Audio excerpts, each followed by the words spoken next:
सभी स्थान सृष्टि की वस्तु वस्तु में तू हो रहा है वेद्य। तेरा ही धरते ध्यान हम मांगते तेरी दया। ईश्वर हमारी बुद्धि को श्रेष्ठ मार्ग पर चला। दाता हमारी बुद्धि को वेद मार्ग पर चला।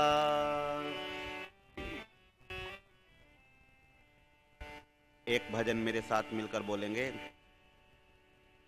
मनवा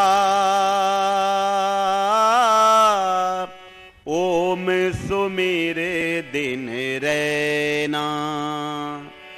मनवा ओम सुमिर दिन रैना। कट जाए त्रेताप बावरे। कट जाए त्रेताप बावरे।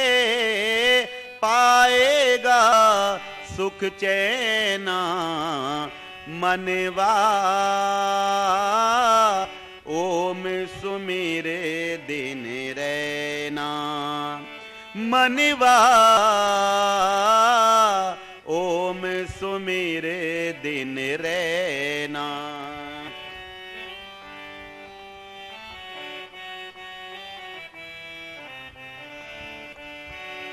अजर अमर अविचल अविनाशी। अजर अमर अविचल अविनाशी। अंतर्यामी घट घट वासी। अजर अमर अविचल अविनाशी। अंतर्यामी घट घट वासी। तेरे अंदर वो सुख राशि। तेरे अंदर वो सुख राशि। देख मूंद कर नैना। मनवा ओम सुमिर दिन रैना। मनवा ओम सुमिर दिन रैना।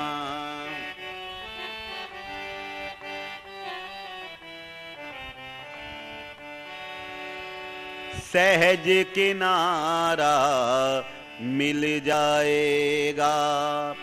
प्रियतम प्यारा मिल जाएगा। सहज किनारा मिल जाएगा। प्रियतम प्यारा मिल जाएगा। परम सहारा मिल जाएगा। परम सहारा मिल जाएगा। धुन में उसी के रहना। मनवा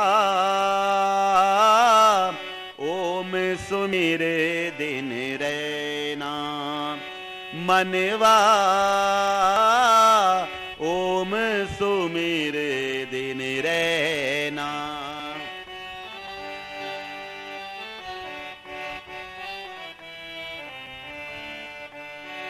जीवन के स्वर ताल मिलाकर। जीवन कर उस प्रियतम से प्रीति लगा कर। जीवन के स्वर ताल मिलाकर उस प्रियतम से प्रीति लगा कर। मन मंदिर में ज्योति जला कर। मन मंदिर में ज्योति जला कर। बोल मधुर दिन बैना। मनवा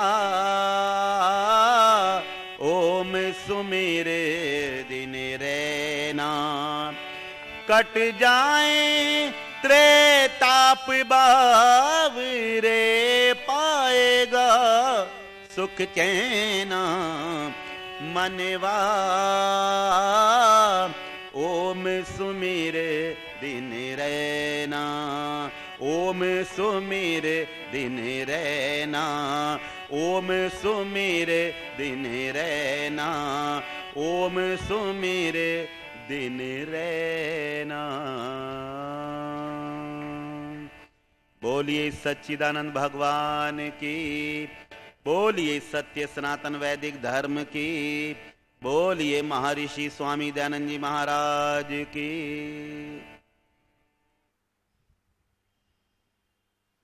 सभा में उपस्थित जिनका मैं बड़ा सम्मान करता हूं, आप सभी प्रबुद्ध श्रोतागण, और वो इसलिए करता हूं क्योंकि आप ईश्वर भक्त हैं, अच्छे कार्यों में अपने जीवन को लगाए हुए हैं, और जहां पर ऐसी श्रद्धा होती है निश्चित रूप से वो लोग बहुत अच्छे होते हैं। बड़े लोग यहाँ पर बैठे और महेश जी यहाँ पर बैठे हैं, तो जिन लोगों को बड़ों का आशीर्वाद मिल जाता है उनका जीवन तो धन्य हो जाता है। अपने त्रिलोक जी हैं और आप बाबूजी सब बैठे हैं, तो ये सब एक सिस्टम बनाकर आप चल रहे हैं, थोड़ी मात्रा में ही सही, लेकिन धर्म के कार्य को आगे बढ़ाने में लगे हुए हैं। बहुत अच्छी बात है। निश्चित रूप से आप लोग ईश्वर की कृपा के पात्र हैं, और मैं बड़े हृदय से यह बात कहता हूं क्योंकि मैं एकांत में भी चिंतन करता हूं और आप सब लोगों को देखकर मन में सोचता हूं कितनी दया ईश्वर की आपके ऊपर है। इस आप देखें भौतिकतावाद में जो जीवन लोग चला रहे हैं उससे थोड़ा सा हटकर आप यहां पर उपस्थित हैं, और जहां पर हर समय बुरा वातावरण हो उस समय अपने आप को अच्छाई के प्रति स्थिर रखना बहुत बड़ी बात होती है। आप अच्छी तरह जानते हैं ये बात। खैर, उसी श्रृंखला अनुसार मैंने आपके मध्य भजन रखा, मनवा ओम सुमिर दिन रैना, कट जाए त्रैताप बावरे, पाएगा सुख चैन। ग्रंथों में लिखा है अगर अपने 3 दुखों को दूर करना है तो उस ईश्वर का चिंतन करो। कौन से दुख हैं? आधि दैविक, आधि भौतिक और आध्यात्मिक। ये 3 दुख व्यक्ति को निरंतर सताते रहते हैं। इन तीनों दुखों से बचने के लिए ग्रंथों में लिखा है तुम निरंतर ईश्वर का चिंतन करो, प्रयत्नशील रहो। और लोगों ने ऐसा किया है। आप देखें एक अच्छा व्यक्ति कितने लोगों के दुखों को दूर करता है, और एक बुरा व्यक्ति कितने लोगों के जीवन में दुख भर देता है।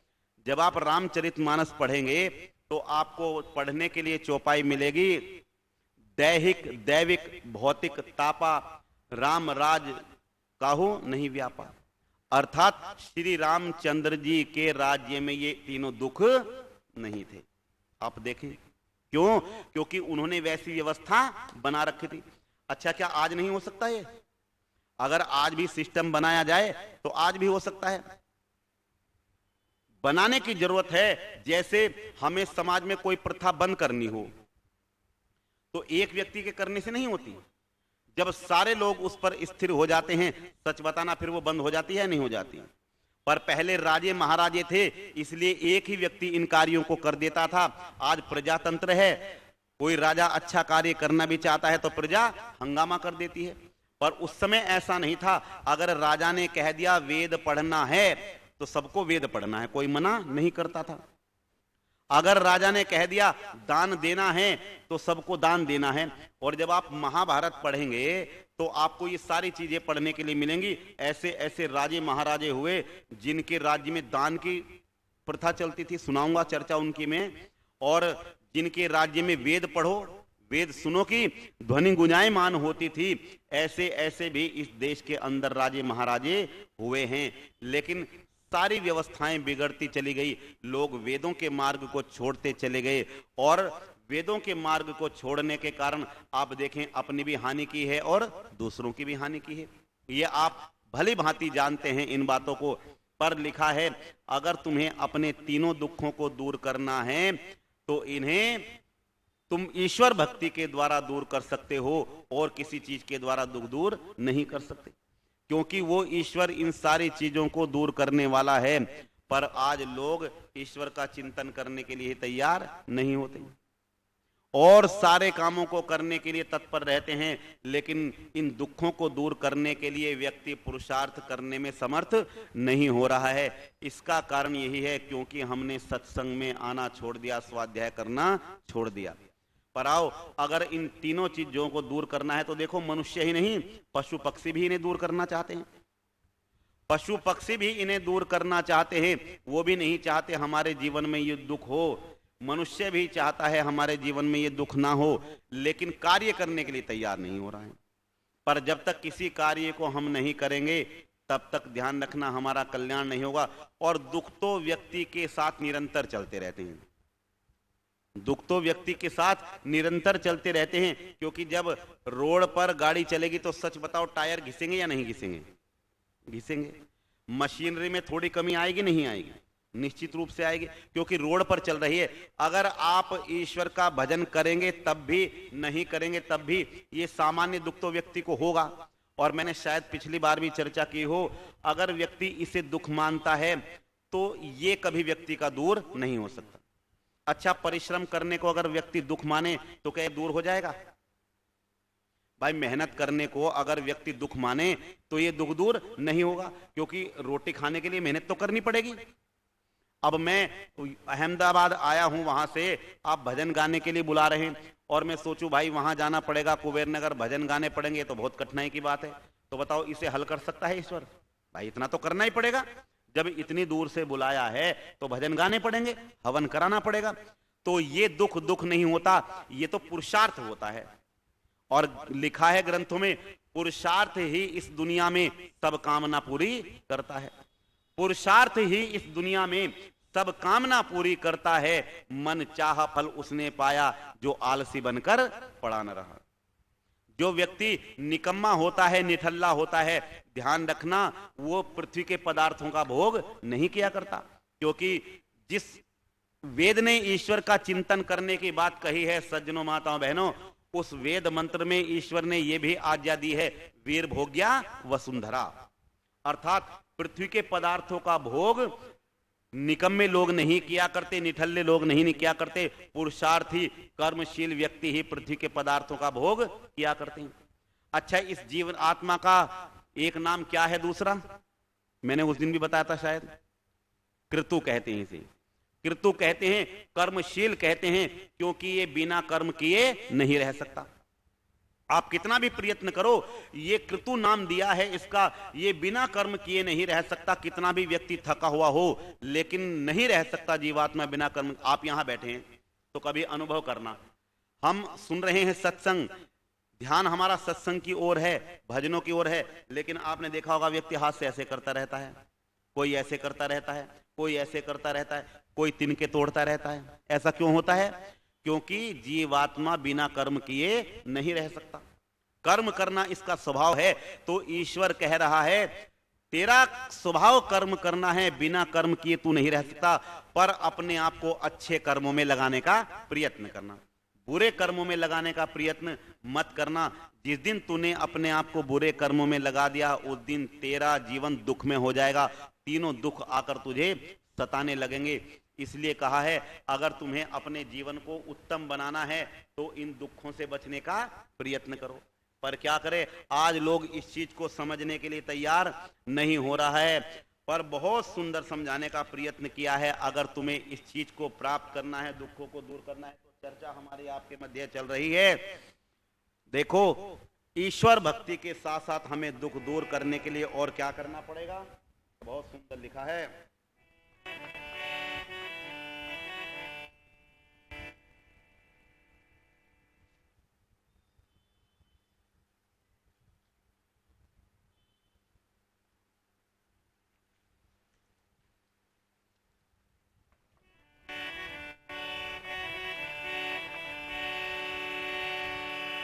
हो हो हो हो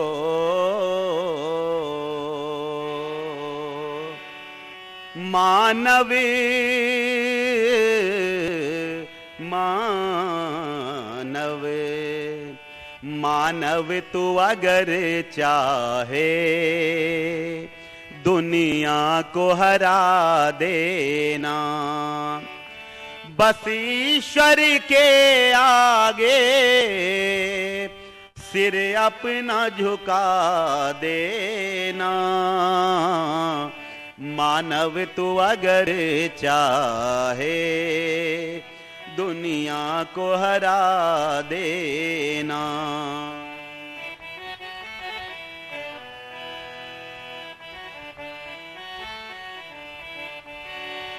चाहेंगी सदा तुझको खुशियां और आशाएं,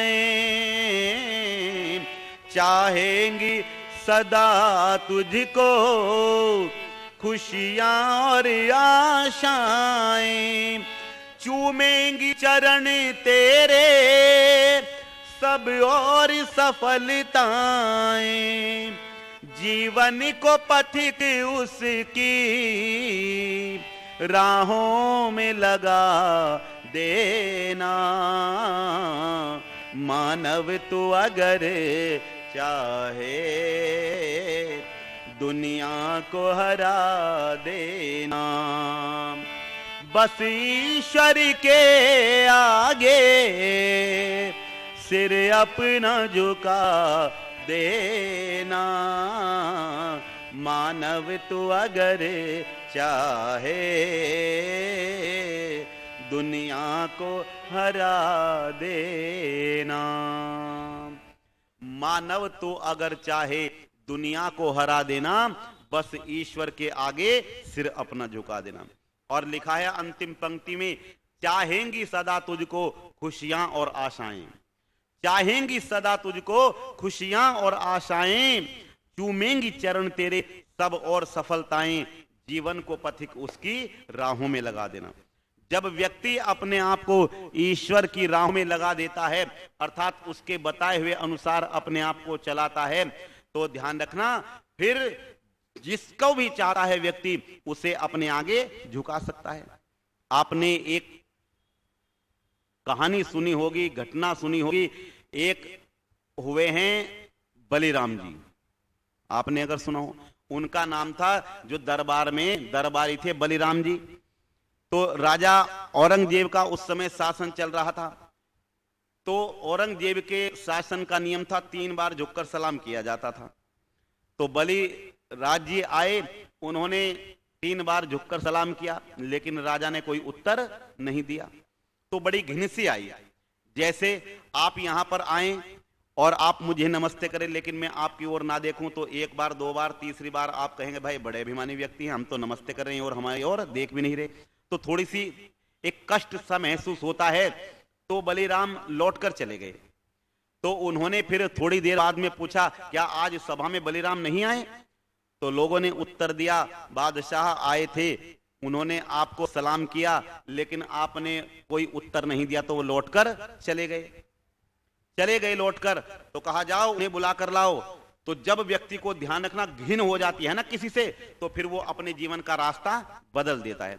और बहुत गहरी बात आपसे कहूं, व्यक्ति जब भी फांसी खाता है या संसार को छोड़ने का प्रयत्न करता है, तब आप देखना उसका मन सारे संसार से भर जाता है। जिसका मन संसार से भर जाता है वही व्यक्ति संसार छोड़ने का प्रयत्न करता है। और जब तक संसार में मन लगा रहता है तो चाहते हुए भी व्यक्ति मरना नहीं चाहता।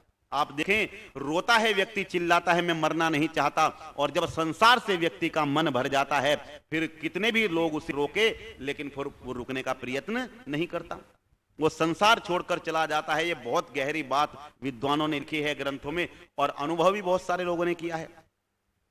तो जब उनको घृणा हुई तो वहां पर चले गए, अरे मैं इनकी इतना ध्यान रखता हूं और ये मेरा सम्मान नहीं करते, चले गए। और उनके मन में आया बस भगवान का भजन करेंगे। तो कहा जाओ बलिराम को बुला कर लाओ। घर गए, घर से उत्तर मिला, वो तो नदी के किनारे गए हैं कहकर मैं नदी के किनारे जा रहा हूं। तो देखा वहां पर ईश्वर का भजन कर रहे हैं। सैनिकों ने जाकर कहा जाओ, तुम्हें राजा बुला रहे हैं, उनके पास जाओ। तो उस समय बलिराम जी मना कर देते हैं। खैर बार बार कहने पर जब तैयार नहीं होते तो अपने मन में सोचते हैं और सैनिकों से कहते हैं जाकर कहो, देखो ईश्वर भक्ति का फल कितना होता है। मैं उनके आगे झुकता था लेकिन मेरी ओर देखने के लिए तैयार नहीं थे, पर आज मैं थोड़ी सी देर ईश्वर का भजन करने चला हूं तो सारे लोग मेरे पास आ गए। लोग मेरे पास आ गए, चलो तुम्हें राजा बुला रहा है। और एक घटना नहीं, अनेक घटना मिलती हैं। तुलसीदास जी के दरबार में दरबारी थे तुलसीदास जी, तो वहां पर गए तो वहां भी उन्होंने कहा कि कोई मेरी प्रशंसा करो। बहुत सारी बातें वहां पर लंबी चर्चा है, पर तुलसीदास जी कहते हैं राम नाम पट्ट्यो लिखो तुलसी दरबार, अब क्या होएंगे नर के मन सवदार। अर्थात हमने तो अपना सारा जीवन ईश्वर के नाम कर दिया है, अब तुम्हें दरबार में हमें तुम्हारे दरबार में नौकरी करने की आवश्यकता नहीं। अर्थात जब व्यक्ति ईश्वर के दरबार में नौकरी करने लग जाता है, उसकी चापलूसी करने में लग जाता है, उसके बताए हुए मार्ग पर चलने में अपने आप को लगा देता है, तो फिर मैं बड़े विश्वास के साथ कहता हूं सज्जनों माताओं बहनों, उसका जीवन धन्य हो जाता है। पर ये कार्य सारे जवानी में होते हैं, बुढ़ापे में नहीं होते। लेकिन अभ्यास हमें बचपन से बनाना चाहिए। कुछ लोगों की मान्यता है कि जिन्हें जवानी में नहीं मिला तो क्या बुढ़ापे में ना करें। तो महर्षि स्वामी ज्ञान जी का चिंतन देखिए, अच्छे कार्य जब से किए जाएं तब से उत्तम होते हैं, किंतु बचपन से किए जाएं तो अति उत्तम होते हैं, क्योंकि उनका अभ्यास भी हो जाता है। और आपने कभी अनुभव किया होगा, बुढ़ापे में व्यक्ति स्वतंत्र नहीं रहता। आप लोग तो प्रभु कृपा है आपके ऊपर कि आपकी संतान अच्छी है, यहां पर भेज देती है, अन्यथा आप देखें संतान के अधीन रहना पड़ता है व्यक्ति को जब बूढ़ा हो जाता है। मना करती है संतान सत्संग में नहीं जाना, ऊपर चढ़ गए, गिरा गए, चोट लग जाएगी, फिर हमें परेशान होना पड़ेगा। सारी चीजों पर रोक लगा देते हैं। इसलिए कहा है तुम स्वतंत्र जवानी में हो तो जवानी में इन कार्यों को करो। पर क्या करे, जवानी व्यक्ति करने के लिए इन कार्यों को तैयार नहीं होता। अपने महेश जी बैठे हैं, त्रिलोक जी बैठे हैं और आप सब बैठे हैं, अपने देखो कैलाश जी हैं, ये बेचारे जवानी है लेकिन भगवान की भक्ति में यज्ञ में अपने आप को लगा रखा है।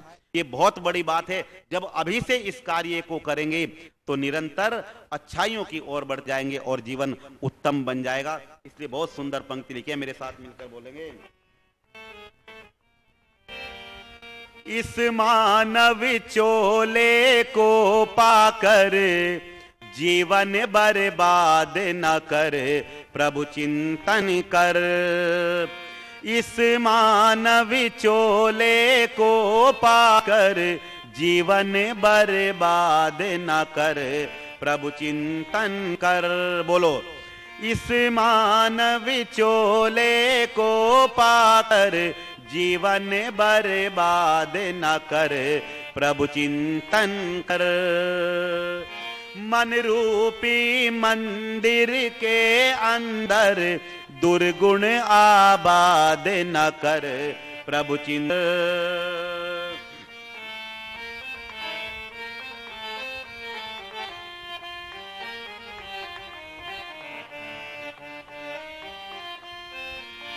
परम पिता से प्यार कर, शुद्ध आचार विचार कर, इंद्रियों को वश में करके मन अपने को मार कर। जप ओम नाम तू सुबह शाम, इसमें प्रमाद न कर, प्रभु चिंतन कर। इस मानव चोले को पाकर जीवन बर्बाद न कर, प्रभु चिंतन कर। और बहुत सुंदर पंक्ति लिखी है, बिल्डिंग आलीशान बना, फर्नीचर से खूब सजा, बिजली के पंखे लगवा कर, टीवी बढ़िया सा मंगवा, पर अपने सुख के लिए किसी का घर बर्बाद न कर, प्रभु चिंतन कर। इस मानव चोले को पाकर जीवन बर्बाद न कर। जैसा कर्म कमाएगा वैसा ही फल पाएगा। पेड़ बबूल का लगाया तूने, आम कहां से खाएगा। मन को संभाल तू नंदलाल, इसको आजाद न कर। प्रभु चिंतन कर, इस मानव चोले को पाकर जीवन बर्बाद न कर।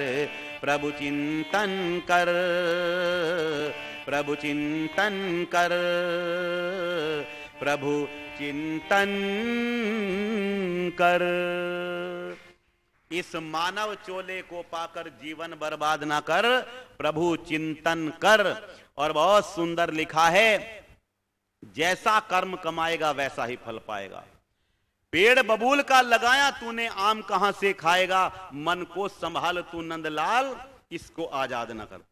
स्वामी दयानंद जी के जीवन की घटना मिलती है सज्जनों। भवानी लाल भारती जी लिखते हैं, मंदिर पर कार्यक्रम चल रहा था तो पुजारी लोग घंटा बजा रहे थे। स्वामी जी कहते हैं, पुजारी जी वेद उपदेश चल रहा है, बहुत ध्यान से लोग सुन रहे हैं, घंटा मत बजाओ, व्याधि होती है। तो उस समय पुजारी जी कहते हैं, स्वामी जी हम वेद उपदेश की नहीं खाते, हम तो घंटानाद की खाते हैं। क्या कह रहे हैं आप, समझ रहे हैं ना बात को? हम घंटानाद की खा रहे हैं, वेद उपदेश की नहीं खा रहे हैं। तो आप स्वामी दयानंद जी का चिंतन देखिए। स्वामी जी कहते हैं, पुजारी घंटानाद से किसी को रोटी नहीं मिला करती, घंटानाद से किसी को रोटी नहीं मिला करती, ये तो प्रारब्ध के खा रहे हो।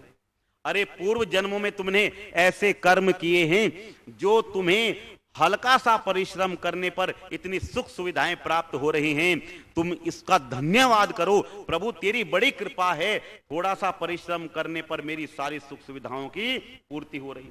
अच्छा, हमें सोचना नहीं चाहिए बात?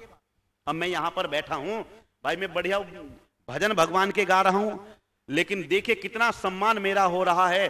पूरे देश और विदेश में सम्मान होता है, बढ़िया खाने के लिए मिलता है, ईश्वर के गुणगान करने में अपने आप को लगा रखा है। एक कम बात है?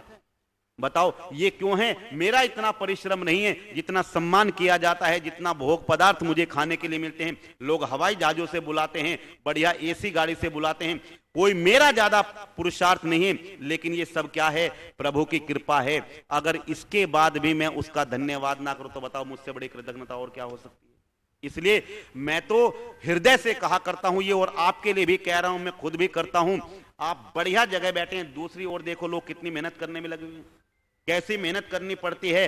पर मैं तो निवेदन किया करता हूं कि व्यक्ति अगर बैठकर भी ईश्वर का गुणगान नहीं कर सकता, चिंतन नहीं कर सकता, समय नहीं है, तो चलते चलते ही ईश्वर का धन्यवाद कर देना चाहिए। प्रभु तेरी कृपा से मुझे सब कुछ मिला है।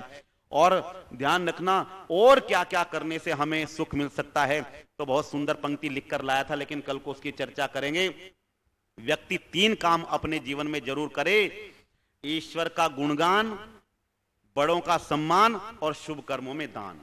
अगर अपने जीवन को उत्तम बनाना चाहता है तो ईश्वर का धन्यवाद हम कर रहे हैं, और बड़ों का सम्मान हमें कैसे करना चाहिए, शुभ कर्मों में हमें दान करना चाहिए। इसकी चर्चा आगे आगे आती रहेंगी, आप सुनते रहेंगे। समय हुआ, आइए मिलकर शांति पाठ करें। ओम द्यौ शांतिरंतरिक्षं शांति पृथ्वी शांतिरापः शांतिरोषधयः शांतिः वनस्पतयः शांतिर्विश्वे देवा शांतिर्ब्रह्म शांति सर्वं शांति शांतिरेव शांति सामा शांतिरेधि। ओम शांति शांति शांति। बोलो सत्य सनातन वैदिक धर्म की प्रणव ध्वनि। ओ